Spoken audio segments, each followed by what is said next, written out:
this week we are going to talk about two countries from different sides of the global divide. So from the global north is Singapore and the global south, which would be the Philippines. Singapore has been known as this hyper-modern city full of modern buildings and skyscrapers. However, upon looking it up in the internet, I found out that they have preserved multiple historical sites, most of which were built in the 1800s and were of religious importance. While the Philippines has been known as this very crowded and busy area with slums and skyscrapers sitting side by side, however, we know that that is just in the capital region of the country.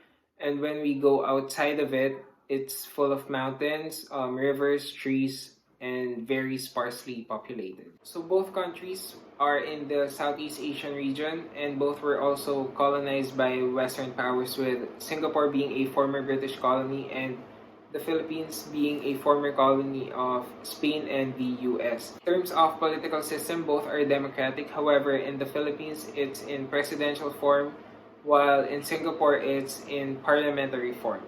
Geographically, the two countries could not be any more different, with Singapore being a city-state with little to no natural resources, and the Philippines being an archipelago and blessed with various natural resources. With this, how did Singapore end up being a global north country while the Philippines became a global south country?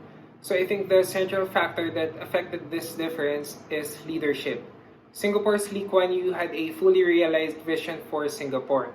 He knew what he had to do in order to push Singapore into the global stage. So soon enough, let us hope that we'll find our own Lee Kuan Yew who will push the Philippines to the same global status as Singapore. So that's it for today. See you next week. Bye!